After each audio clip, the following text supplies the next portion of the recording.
الرحمن الرحيم الحمد لله رب العالمين والصلاة والسلام على محمد خاتم الأنبياء وسيد المرسلين وعلى آله وصحابته أجمعين. اللهم افتح عليهم في العارفين والحقنا بالصالحين واجعلنا ممن يستمعون القول ويتوبون أحسن. Assalamu alaikum wa rahmatullahi wa barakatuh, and welcome to this, which is a recording of some outstanding issues related to section 6 of the Islam in the West course. So I promised I would do this today and we uploaded inshallah for your benefit. I just thought it'd be important to continue and complete those issues that I was talking about in terms of the definition of Islamophobia, and specifically the all-party parliamentary group on British Muslims definition, which came out I think in 2019, and I'll inshallah be covering that issue in some remaining detail. Because I do think it's important. So previously, there's a couple of things I did talk about. I talked about the drawbacks of using terms which are new, which technically are called neologisms, which are basically new terms you make up, and you don't try and explain to people what they mean. They're problematic because if you want to explain something to somebody, you would assume that they know what you're talking about, and then the explanation is what they have to try and work to understand. So if you come up with a term which nobody's really heard of, like Muslimness or Islamophobia, even though it's oft used now, the fact that it's new and people might accept or not accept and might differ upon what exactly it means is not helpful. And just generally, the lack of concrete language I mentioned is problematic. Also, the kind of introduction of terms that have a common meaning, but then I'll look at this actually now. You have a common meaning such as racism, but then it can be used in a definition, and the usage of it is actually a specific type of racism, which is cultural racism. That is called a specific reified usage of a small clique, I would say, of academics. That's not useful at all. And there's also going to be massive trade-offs in racializing any definition of Islamophobia, because I will talk about this right now. It'll take away from Muslims' experience of what Islamophobia is. And also I did touch upon this idea that Europe has always been identified as contra Islam, as what is not Islam. And if you were to, if push comes to shove, you would say that Europe is defined by an antonym, not by what it is. Antonymous definition, which is basically defining something by what it is not. If I say, what's Europe? You're essentially going to say it's a club that doesn't include Muslims. I'll talk about this in a moment, but that's what I think is the case. And I kind of did touch upon the fact that grievance culture is, I don't think, the best avenue through which Muslims should express their requirements that they deserve for rights. It shouldn't be based upon grievance culture or victimhood, and I kind of did mention that in passing. But let's have a look at I just want to look at this in bullet points in terms of make sure that I've covered exactly what I want to cover now. The all-party parliamentary group looked at essentially three things, which is a very, I think, well-rounded study. And looked at three things which then they say shaped their definition. I'll tell you what those are. The first thing that they look at in terms of trying to define it is looking at the process which is behind anti-Muslim hate. So think about yourself. What's happening when somebody is attacked for being Muslim? That's the process. And so we're going to have to look at what the process is. They've understood it, and I'm going to have to engage with that. And also, they will say, okay, when it happens, the action that happens, what is it? How can you identify it? How can you class it? And in both cases, the process and the actions, they will say, well, this is racism. Okay, and then the impact is the impact. I mean, the definition will include, well, what do people feel when it happens, which is not going to be contentious at all, because the impact is a serious impact. Nobody's arguing against the impact itself. So given all that, the definition that they give which they propose, and which has been up for ratification by Muslim organisations and councils and government and political parties, is Islamophobia. Remember, I talked about neologism, which is new terms, and contested terms. Let's, for argument's sake, say Islamophobia is not contested. Okay, we'll leave that. Is rooted. Now, for me, right away, when I look at a definition, I'm always thinking, okay, what are you saying? Are you saying it is racism, or it's rooted in racism? What does that mean? The moment that you make something organic and ambiguous and abstract in this way, there's more opportunity for people to wriggle out of accepting the definition. It's rooted in racism. Now, when they use racism, that will be a term which is specific to, I'll come to this in a moment, it'll be specific to a given intellectual trend within European intellectual history, which uses racism as cultural racism, and I'll look at that in a moment. And as a type of racism, so it's a bit wordy here, but why is it a type of racism? Because just say it's cultural racism that targets expressions of Muslimness. Now, what is Muslimness? I mean, I talked about this in passing again. Muslimness, is it to be a Muslim, or is it to act like a Muslim? And who decides who a Muslim is? And I kind of did the thought process which came to my mind when I was teaching the previous session today, which is that if a person sees himself as a Muslim and you don't, let's say an Ahmadi sees himself as a Muslim and you don't, is that, well, it should be based on this, Islamophobic for you to not accept the person or to in any way reject them, and that would be Islamophobic. And so you'll be an Islamophobe as well by that definition. Anyway, the whole point is I'm going to focus on three critical deficiencies, I think, and hopefully you'll get an idea of why this is important to think about, and especially the people that came up with the definitions. And I did say it's a small group of people that have been pushing this, and is accepting. This always happens. I've got it all documented in terms of my own research.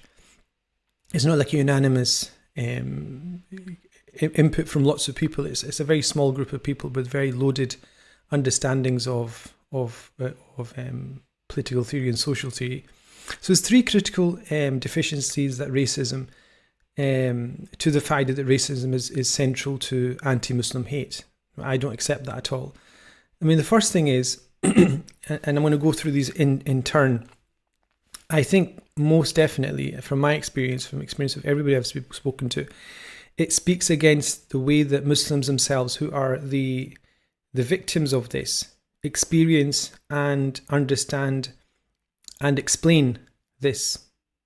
Okay, because they will not say it's race, because they know what racism is. We know what racism is, and if I am the target of racist abuse or racist abuse or prejudice, I will understand that right away. If I'm the victim of anti-Muslim hatred, I will understand that as well. Like a Hindu attacking my religious disposition, for example, I'll understand that as being very clearly Islamophobic. The second thing is, this is a big one. This is why I started off the sessions. I think it was the first session with the whole introduction to the history of Islam in the West, because it predetermines the process. It says it's racism, but I'm saying, but you've just forgotten all this history. And the other thing is that it builds upon this really serious ambiguity, lack of concreteness over concepts, and I've said it in plural, of race, and the unfavourable historical interactions of Muslims in the West with the anti-racist movement. So basically, there's a problem in terms of moving the goalposts in terms of what race is, and then secondly, not really understanding or acknowledging the very difficult experience that Muslims have had with the anti-racist movement itself. And most people doing the course or going through this will probably not know what I'm talking about. I did mention it previously, and I might pass on today. So the whole issue of experience. What's your story when you're a Muslim and you're experiencing anti-Muslim hate? You go to Germany, Belgium, you go to the World Cup, and you see your culture and your traditions basically being trodden over by majority privilege. even though the majority are a minority in a majority country, but they still have the cultural majority. They have the prerogative to ask the questions. It's a bit of a farce, but it essentially for me brings together the whole issue of what's the story. Muslims are the ones that are the best placed, I would imagine, to understand exactly what this is. And because of that, I think there is an audacity here where you have career academics and think tanks who, based upon their desk-based research or kind of quantitative study methods that they use, and I kind of know all about this, as well, that they then extract, kind of a basis for their own ideas. I think definitely doesn't speak to how Muslims experience the hate and how they explain it. And this is not to say that racism or racial prejudice does not in some way come into the hate or the prejudice itself, but it's incidental, it's accidental. I know accident as an accident, it means it's kind of a non-essential part of it to the core intent, which is essentially, a hatred of religion itself. And this is why, when this definition came out, and people were asked to ratify it, there was a sizable number of grassroots organisations initially who were very apprehensive, and essentially they were quietened by the fact that a lot of Muslim umbrella organisations said, look, you need to ratify this. One of which was surprisingly FOSIS. FOSIS represents almost every Muslim Students Association in the UK. I know Muslim associations, students associations up and down the UK. I've been teaching over 13 university campuses up and down the UK. So I speak to, students one-to-one sessions and speak to their management committees and have, a very good relationship with them and understand exactly where they are coming from. Over 60 of them signed a declaration saying we firmly believe that the oppression Muslim students are subject to is one that targets and demonizes them for their principles of faith. It's primarily religious discrimination that the Muslim students community faces, not solely discrimination based on race. And the fact that you can have them both, the famous word intersectionally connecting, meaning you're discriminated because you're a Muslim and you're Indian, or you're Pakistani, or you're from Nigeria, or you're a Muslim and you're a female and you're from Nigeria and you've got hijab, you'll face prejudice based upon 4 different criteria, for example. No one's denying that, but primarily I would say it is exactly as they're saying. And so they say it's a religion through which we first and foremost identify as a community. And also, that's okay, but that's not important. But the thing is, we're primarily targeted because of our religion. So they obviously heavily recommended that this is not ratified and it's not accepted. Also, further educational institutions don't. And interesting enough, something I mentioned is that this is using, defining Islam as a type of racism is actually concluding a process of secularization, which I think is quite interesting that they brought that up, that it is this process of, just dissolving whatever small sense of religious identity that we have in the public sphere, and the prerogative to express that in the public sphere is now being taken away by, as being given this card that we're being racially abused, even if it's cultural. So I think racism, and this is something, this statement, this conclusion is, for me, incontestable. If you can contest this, then I'll kind of retract my points here, because racism is neither necessary nor a sufficient condition for the existence of Islamophobia. What does that mean? Like, you can imagine situations where you'll have Islamophobic hate and there'll be no difference in race. And I mentioned the Bosnian case previously. And it's not sufficient, meaning a sufficient condition is something that if it exists, then it will result in something. So if I'm black and somebody is kind of white supremacist, the fact that I'm black will be a sufficient condition for racism against me. Now, what I'm saying here is that race is not a sufficient condition for Islamophobia, and both of those are incontrovertible. I don't think you can even attempt to make a case against that. So how can race then be at the core of the definition? So I've just rested my case there. That is just, I think that's just impossible to argue against. And so everything I'm doing now is just window dressing after this, because that's a very, very important point I think needs to be made. The other thing is the process. The parliamentary group did say we're looking at the process. How does it take place? Where does it come from? What is the mechanism through which a person attacks you or is prejudicial against you in the workplace, in the street?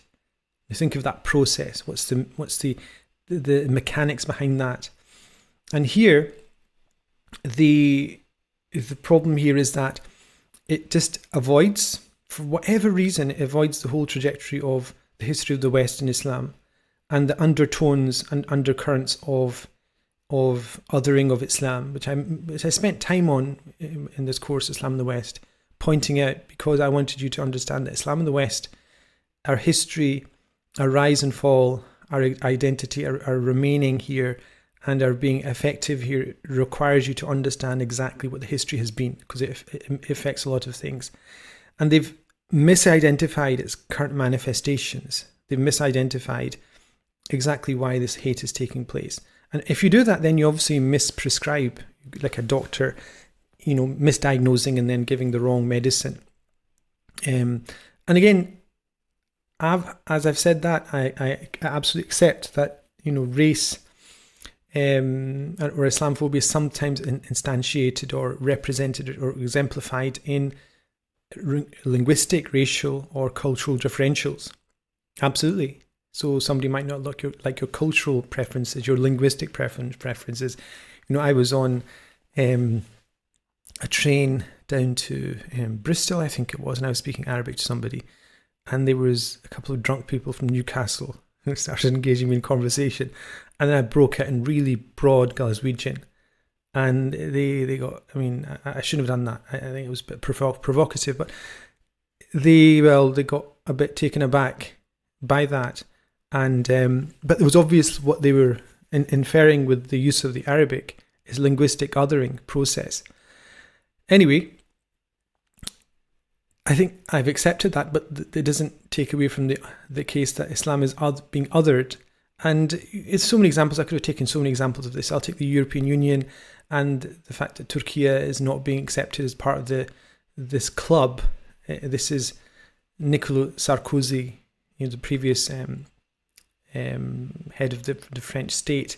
He says, "I oppose the views regarding the entry," and this is actually in his autobiography, I think it was.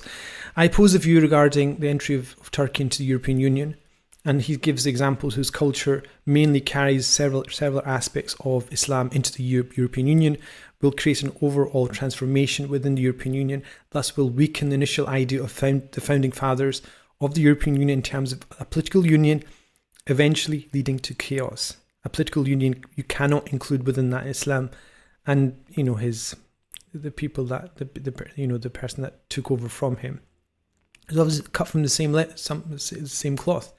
And so this process, the process through which Islam is othered historically is being misunderstood.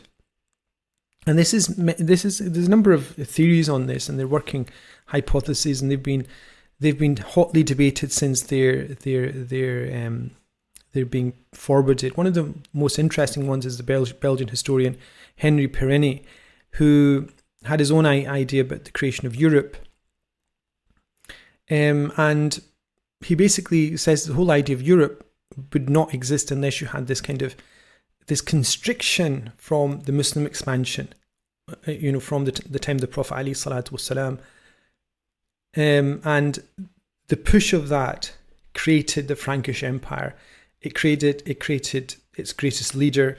So without that, it's inconceivable that you had anything like Europe, because essentially Europe was, before that, able to spread its trade routes, and it was able to engage with the Hellenistic culture and further afield. But then all of a sudden, when Islam came onto the scene, what happened is it was kind of almost like caged in, and then it identified itself as the area that was caged in. You had the Umayyad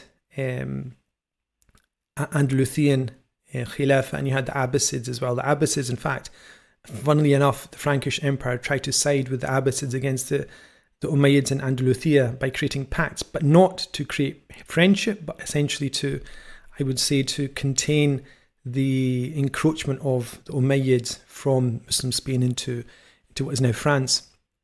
So we have all this. This is a historical identity, and it's understood. It's well referenced, and the whole idea that I'm trying to get across is that when you ask Europe to identify itself, it's always through an antonym. I said this before. It's through what it's not. It's not, the kind of the way the attempt to explain Islam is very clearly what it is.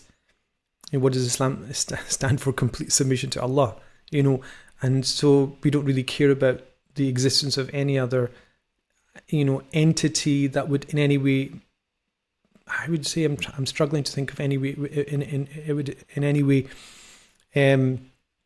qualify how we are as Muslims in any way, and so you can underline totally the idea that policies of discrimination against Muslims in Europe and the West, in America as well, and Canada and Australia, are based on fears that the host community has.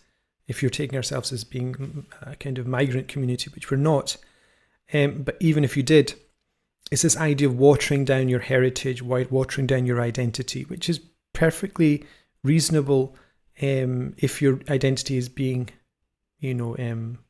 watered down. It's absolutely correct that you should have fears over that. But how do you respond to that is something completely different. And so the reason why you'll know this is that, in the West, generally there was this kind of idea of multiculturalism, which was the golden age of Muslims in the last century, where you could do what you wanted and you had all these complete headache nut jobs walking about in major urban cities in Europe and America, just spouting out hate, Islamic hate against Muslims and non-Muslims, meaning Muslims against other Muslims. And it was multiculturalism, but everything was celebrated. And you'll find that there's been a retreat. The retreat has not been because the Hindus or the Sikhs or the Hispanics or any other ethnic linguistic group is seen as being problematic apart from Muslims. And this Ibrahim Kalin, who is actually the spokesperson for the president of Turkey at this moment in time, he's got a PhD in, his thesis was on Ibn Sina and his theory of knowledge. And I came across, an introduction to to an anthology on Islamophobia. And it was a very interesting read because it did underline that, because I was looking at this idea of multiculturalism, and it did pinpoint exactly the same thing I'm mentioning here, which is, and he says, Islam has become part of the public debate on how far multiculturalism will go. It's part, how far can we accommodate external ethnic, cultural, linguistic groupings. Multiculturalism has also reached its limit in the current debate over Islam and Muslims. The debate is shaped and largely determined by the secular liberal ideals of the European Enlightenment, which cannot accommodate a non-Western religion such as Islam. But I would say cannot accommodate specifically Islam. I think it can accommodate Buddhism. I would say definitely is accommodating Hinduism, given the kind of recent experience. I mean, there was an experience in Leicester where there was riots against Muslims by Hindus, and it was still projected in the mass media as something which was, because Muslims were involved, there must have been some kind of antagonism on the part, initiated by Muslims, and it was not the case, but that insinuation was there, which is quite shocking if you know exactly what happened, and people and the police forces do know what happened. It's an interesting one that Islam is singled out in that context. So the interesting thing here is that if you do accept this racism-based classification of Islamophobia, what I think will happen is that there's so many things that I can think of just in terms of policy, because everybody is telling us to accept this this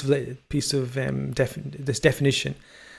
I don't think they've even thought. I mean, I remember I used to go to a swimming club every Tuesday evening in Glasgow, which was all male, and it was booked on the basis that, religiously Muslim males would like to have a non-mixed swimming pool, so we had an hour and a half of fun.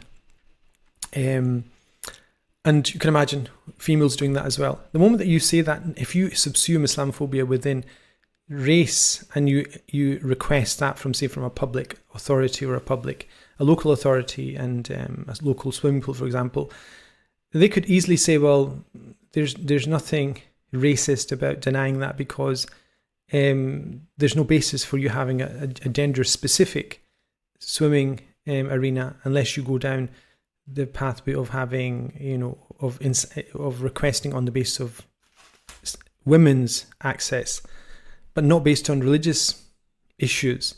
It would not be possible. I think they would easily be able to argue that if it went to a court, they could easily argue that it was within their rights not to agree with that, because it would not be infringing upon your racial rights. And there's numerous things I can talk. I can think of off the top of my head that would be very, very analogous to that. So the thing here is, most people would say, well, we need to do something, because usually at this point, when I've spoken to people, they've said, we need to do something. We can't just go on as we've been going on. We need to ratify something or accept some kind of definition. Otherwise, the whole point is that there has been, and I've mentioned this in the course, there is legislation. And the issue here is, I think personally, is about utilising that. Because I gave a talk last year for a law firm, and one of the panelists, went through case studies, and she went through all the case studies she could find in the UK on the Equalities Act 2010, relating to anti-Muslim hate, meaning religiously motivated prejudice against Muslims, and there was a handful. It was shocking. It was actually, she said, she couldn't find any case law on this.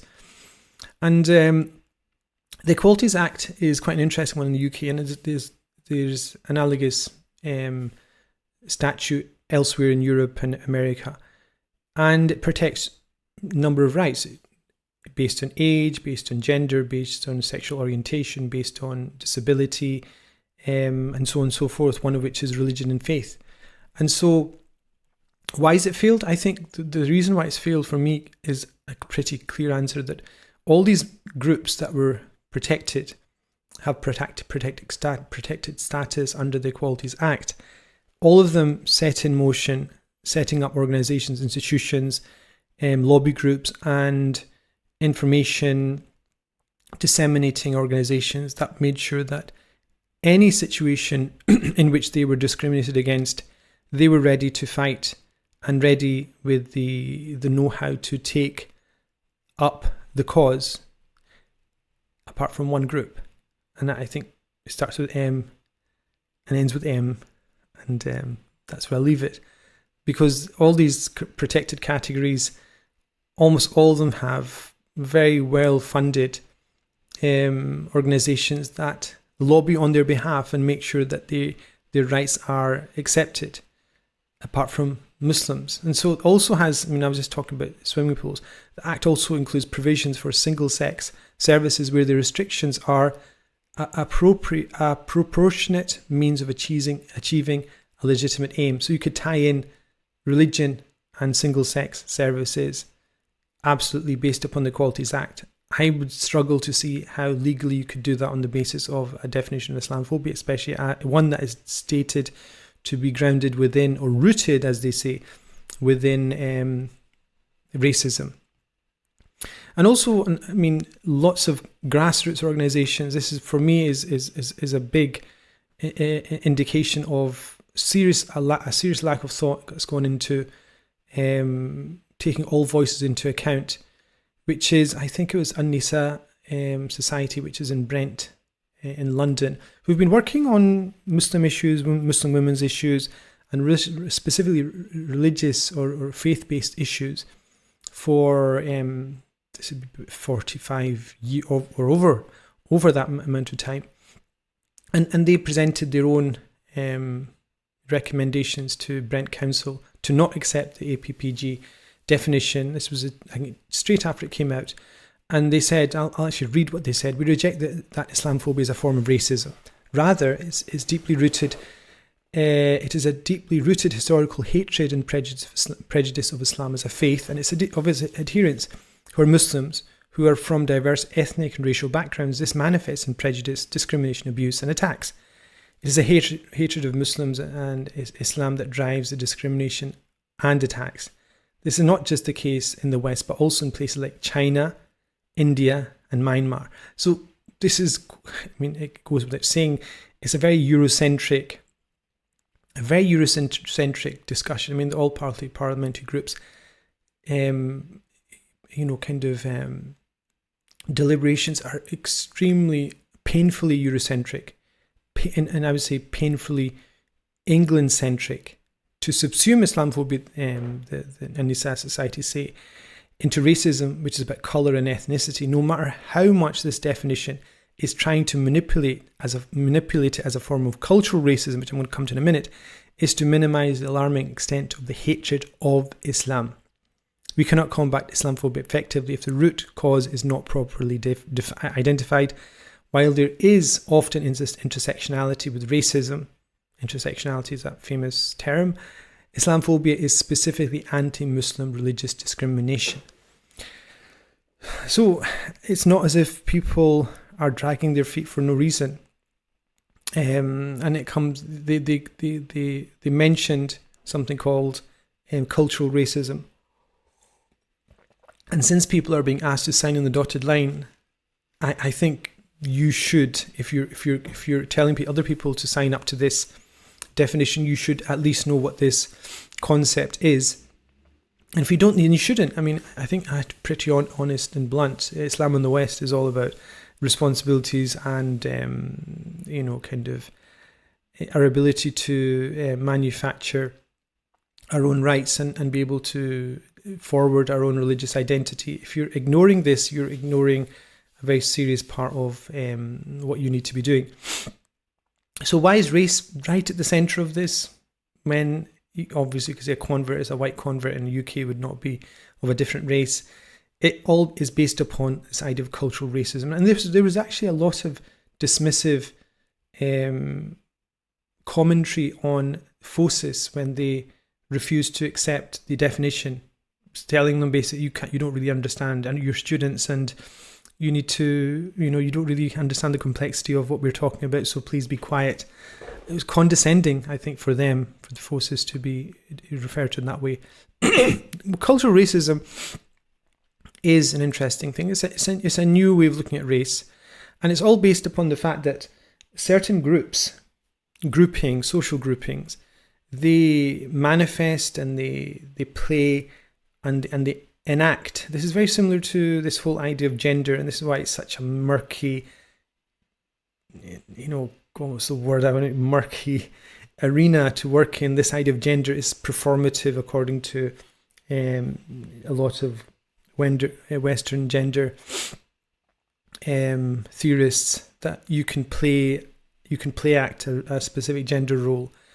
But anyway, I'm not going to go through that. But the whole point is, you exhibit these things, these cultural differences, and because they're different from where you are in the host community, it leads to discrimination. And it's not to do with your colour, the colour of your skin, the phenotype. It's to do with those differences that mark you out from somebody else. Now, what's important here is, why was it chosen, and what are the what's the background to this? You need to understand where it comes from, because why are we needing to use this specific type of definition? I think it's worth knowing it, because it's not just an academic exercise. It's worth knowing where this all comes from and why it's important. So it's part and parcel of critical theory. Critical theory is something I'm going to come to in a moment.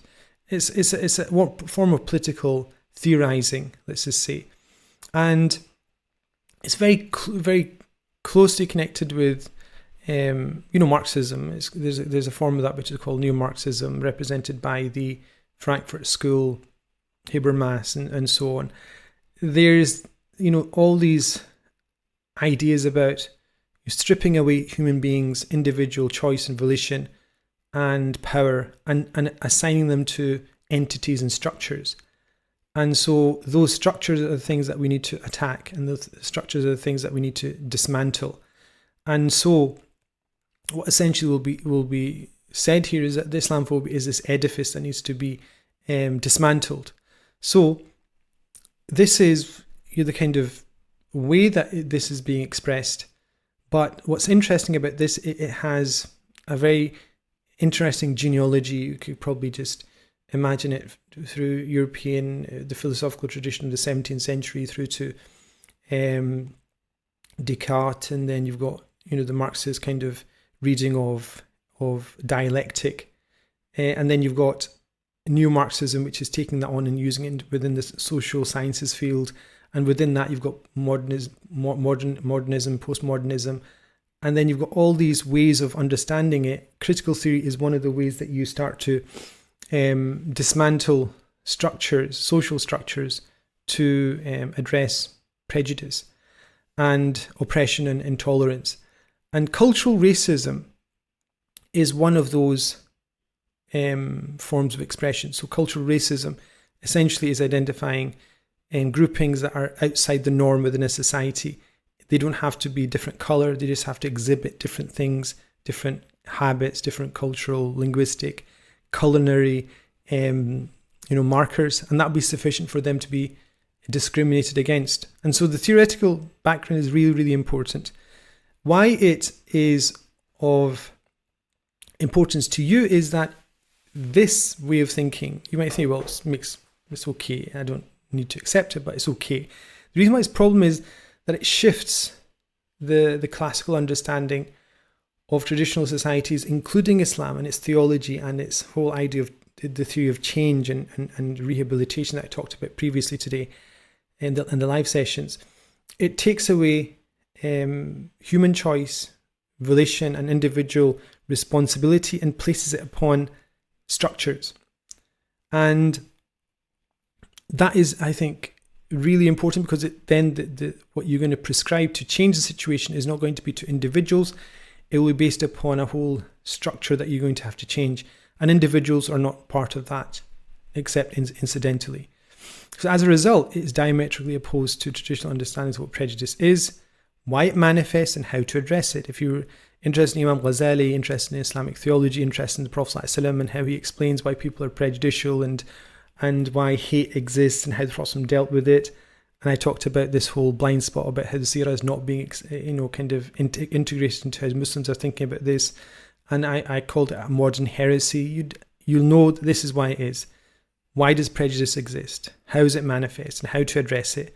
Essentially, if you take the critical theory approach and use cultural racism within it, and then you have to use a specific way of addressing it. And that's why I'm saying this secularization of the Muslim mind, is that not important to you as a Muslim? Yes or no? I mean, I'm just thinking, if you're a Muslim looking to understand Islam in the West, and you feel that there's something that you want to pass down to your next generations, and what you're doing is just secularizing your discourse, and then you're looking around thinking, well, your children are Buddhists or atheists or agnostics in a generation, it'll be because you've not been proud of your religious heritage, and you've admitted that you have nothing to give to how modern society is addressing major problems such as racism or xenophobia or whatever it is. Within this is this idea of critical pedagogy. Critical pedagogy is part of critical theory. It's just basically, if you want to simplify it, it's just the way that you affect change to education based upon this new Marxist reading. And so it's basically how to address injustice through education, through change, and through implementing, kind of definitions. This definition would be an example of critical pedagogy. So the all-party parliamentary group on Muslims' definition of Islamophobia is essentially an exercise in critical pedagogy. There you go. And are you happy with that? You'd probably say, I don't know what it is, but that's exactly what it is. So it has these problems, and I think it's worth thinking about the fact that it's going to affect how we, continue on with this. Do we want to use this method, which is going to tell us, okay, we need to up the ante? I don't know. That's kind of what we see in Scotland. It's basically to raise the stakes by increasing the discord, increasing the conflict, so that once the conflict comes to a critical mass, what happens is you have a synthesis. This is how dialectic materialism actually works, is that you have a thesis, antithesis, and you have a synthesis. And that's how history progresses itself. And this is what we're being asked to do by saying Muslims, Islamophobia is rooted in racism, is a type of racism that targets Muslimness or perceived Muslimness, or whatever the definition is. So that's really important. And it's really important to understand that it is accused, this whole critical race theory and critical theory of neo-Marxism is accused of basically undermining the very nature of European society, which was based upon traditional, if you want, traditional values and traditional norms. Karl Popper, famously, he wrote his The Enemies of Open Society. And I actually give a lecture on the same topic relating to hadith as well. He said it undermined and eventually lowered the traditional standards of intellectual responsibility and honesty, because it just placed it on structures. It just talked about structures that needed to be demolished. So, there's so many anomalies that come from identifying Islamophobia as racism. If you've watched what's been happening in Leicester in England over this summer, rioting initiated by extreme right-wing Hindu immigrants who came in. I'll use that as a xenophobic term, but basically people that come in from, a lot of them come from East Africa, and they've brought with them something that wasn't amongst the Hindu population in Leicester, for example, before them, which is this extreme right-wing Hindu nationalist BJP-esque rhetoric, targeting Muslims. And so this kind of distinction between culture and classical readings of race is quite an interesting one. And it still underlines the fact that what's the problem is identity as a Muslim and nothing else. Because I read this article by an academic on this specific topic, in which she was arguing that the attacks on Muslims in India is a type of cultural racism. In the article itself, as I was reading it, I realized that she actually decided to say that I can't prove it, and that in fact, if a Muslim changes their religion, there'll be no problem, because it's not an issue of culture. It's not an issue of your race at all. As long as you turn back into a Hindu, that's the only thing that matters. And this is what she says. Yet, she says, it cannot be said that Muslims who convert to Hinduism, changing their names and all other visible markers of difference, are still racialized owing to their family lineage. In other words, once they've changed, become Hindus, change every marker that's visible to them to mark them against being a Hindu, not being a Hindu, and they become Hindus in all sense. Now, you cannot say that they're racialized because they become Hindu in all aspects. On the contrary, she says, the goal is the Hinduization of the country through such absorption. The disappearance of Muslims qua Muslims, in other words, as Muslims, as religious entities, and the elimination of Muslimness as part of India's cultural fabric. In other words, at the core of that is religion, nothing else. It's about changing and converting the identifier, which is religion, from the description of that person who's a human being who will be of the same cultural, racial type.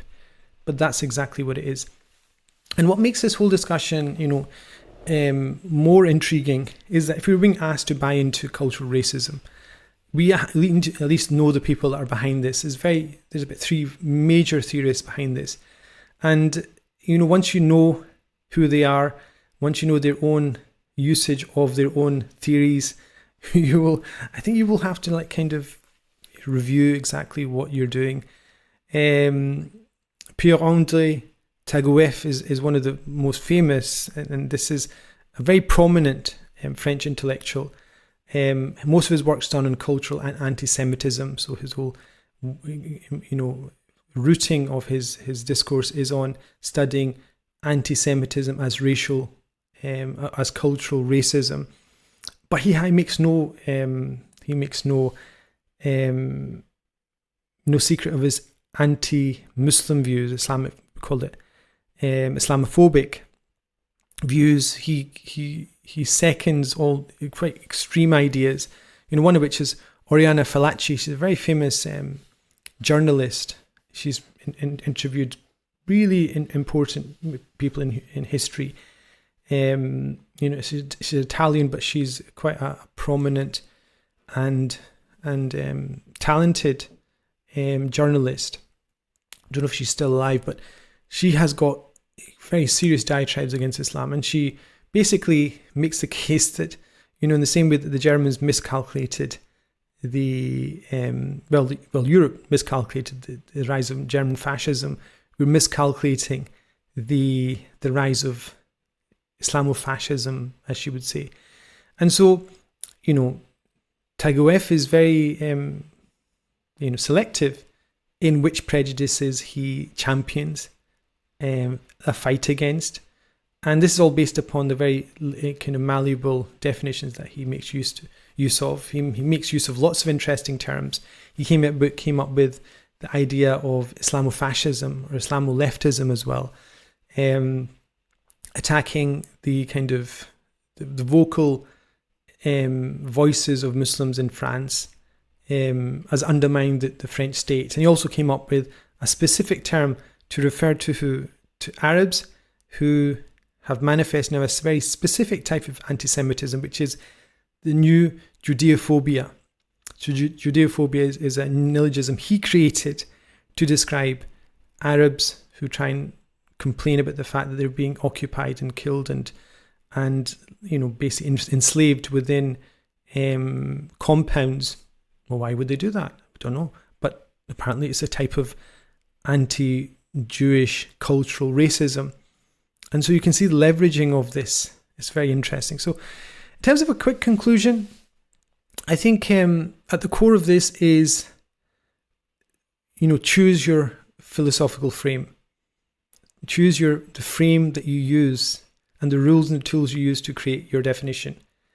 And I think what happened with the APPG definition, they chose very clearly to basically grant the choice of that to a very small group of career academics who'd already bought into neo-Marxist theory, who'd bought into this idea of decolonializing everything under the sun, which has its own intellectual assumptions. Well, if you do that, you're going to get your definition, which comes out of that.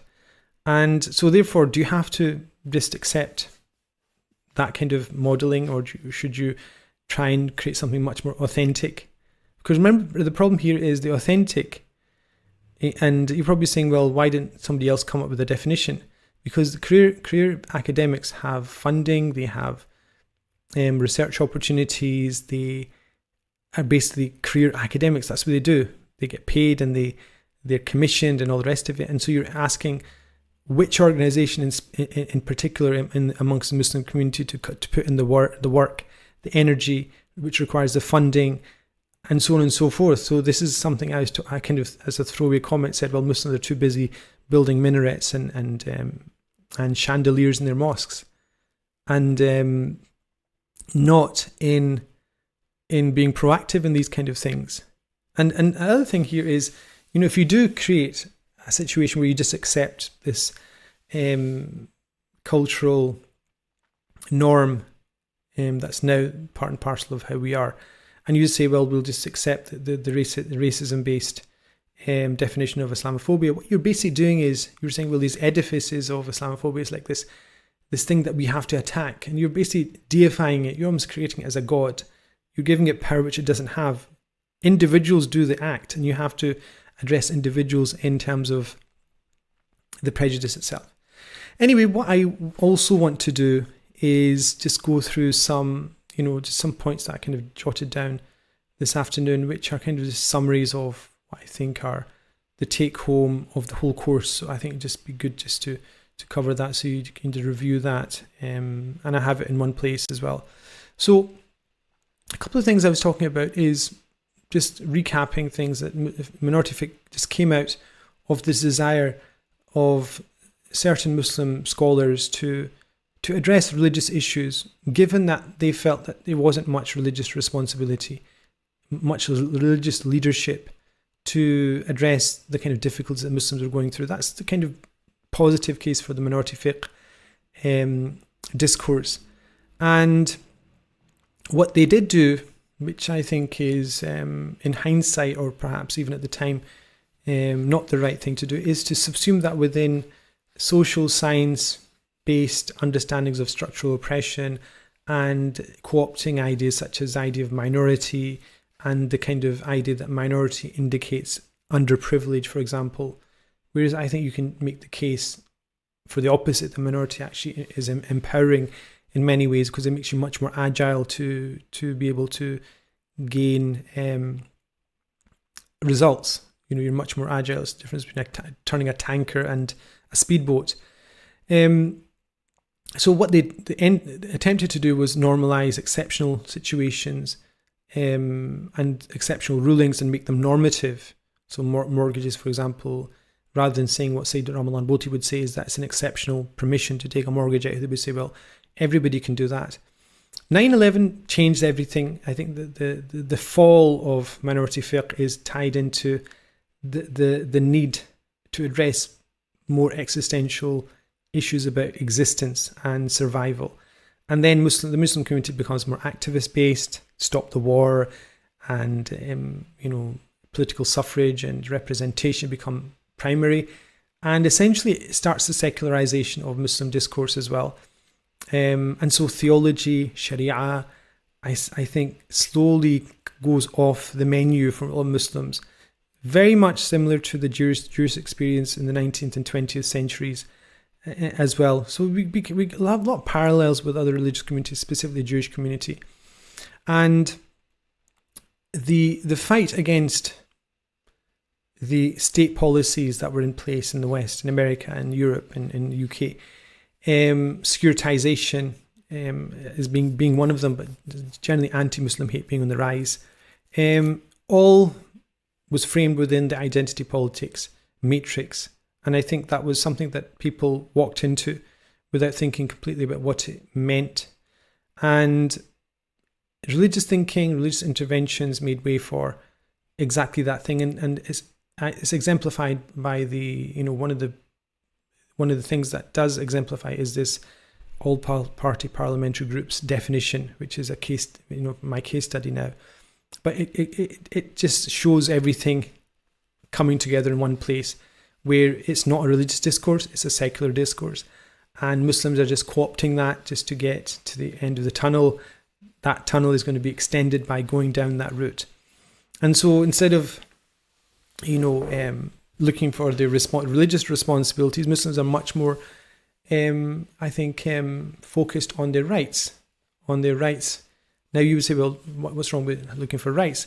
There is always a payoff, because if you ask for rights within the rubrics of an identity politics framework, you are having to play a game in which at certain points you cannot get them unless you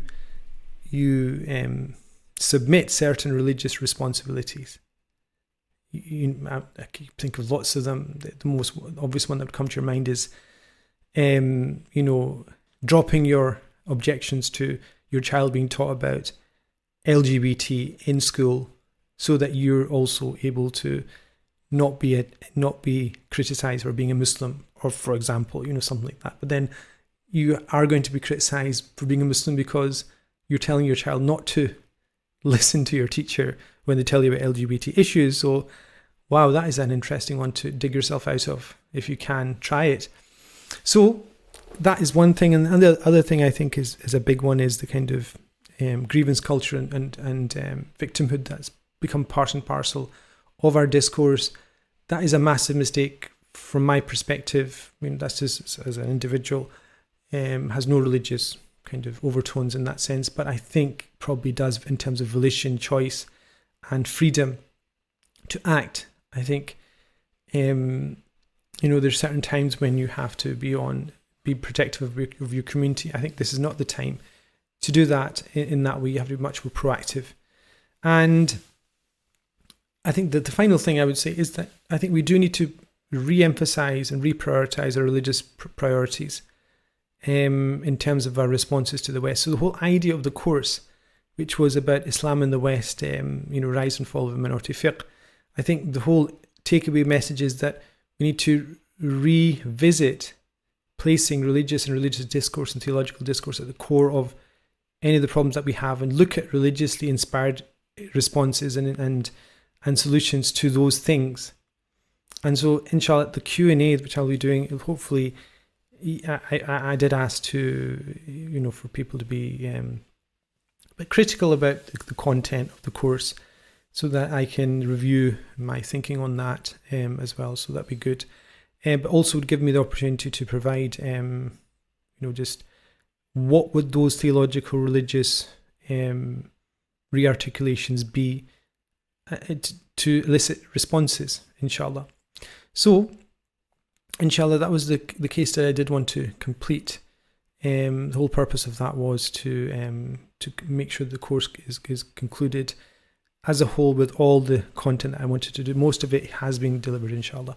So, Jazakallah khair al-jaza for your time and your patience in these extremely not complex, not condensed or summarized presentations, but I think everything that I think is relevant to this topic of Islam in the West is covered, because for me, conceptualizing it is about conceptualizing those three areas: the religious response to a minority situation, which is minority fiqh; the issue of suffrage and representation, which is identity politics; and then the actual practicalities of being a community which experiences prejudice, which is the whole discussion of anti-Muslim hate, anti-Muslim bigotry, and Islamophobia. And then a case study, I think, that just completes the whole discussion, inshallah.